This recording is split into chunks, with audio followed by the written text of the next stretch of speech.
So we're talking with Paul, the truck driver that had his truck stopped down in Canberra a while ago.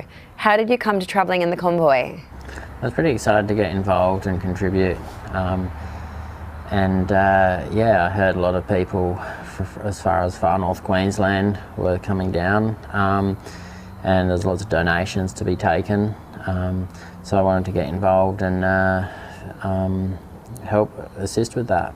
And what did these donations entail?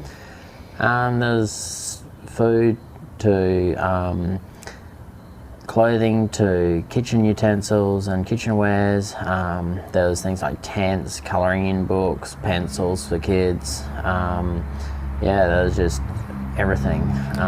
And you had a pretty big truck to fuel. Did you have any outside support for your round trip to Canberra?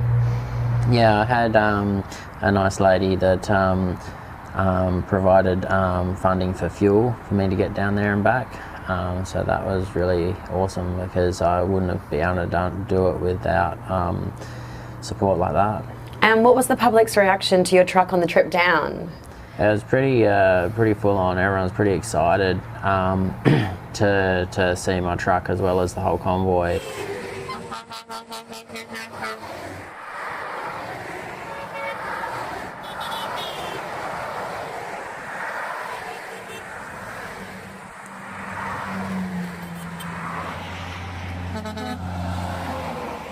There's a lot of people on bridges and overpasses that were hanging Australian flags over the edge and cheering as they went past, as well as an overwhelming amount of people just on their way to work, general public, that were cheering as well and honking their horns. That was one of the biggest surprises, just the people that weren't on the convoy, how many people were showing support.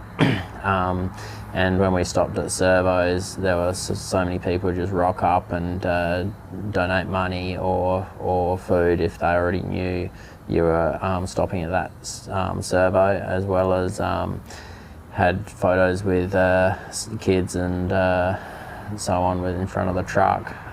There's a lovely lady and in a wheelchair, as well as I think her carer was there, and really stoked to get a photo with the truck and the convoy. And I heard you were up pretty late the first night of your journey. Why was that? Another fellow with a truck and a van behind it ended up with going over a bit of debris on the road, and pulled a bit of his wiring out from back of his truck and under his A-frame of his van, so we had to completely rewire that. So that was quite a big endeavour on the side of the road, effectively. And what did you do once you and the rest of the group got to Canberra?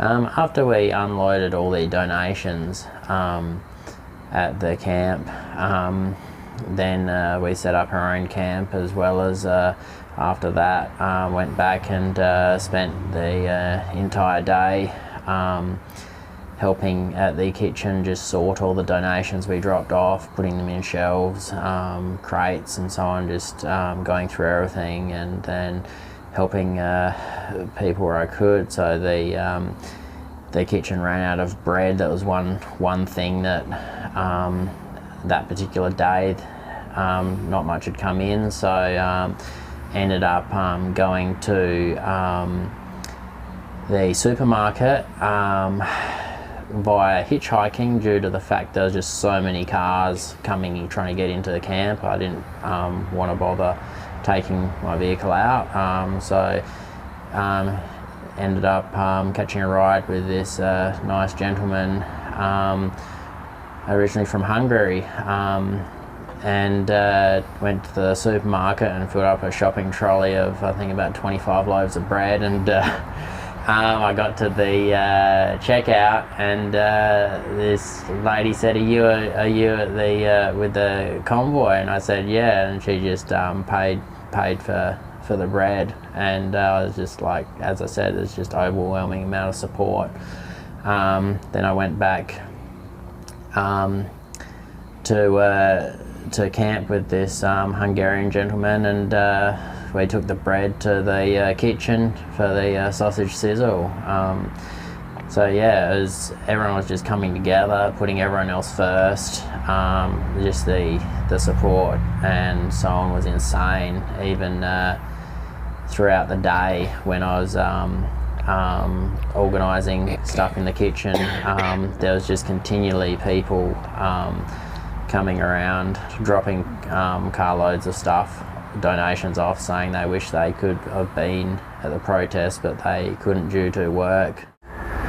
Well, from what was something that came from good intentions, we did see that things didn't go so smoothly afterwards on the weekend, on the way to the stage area.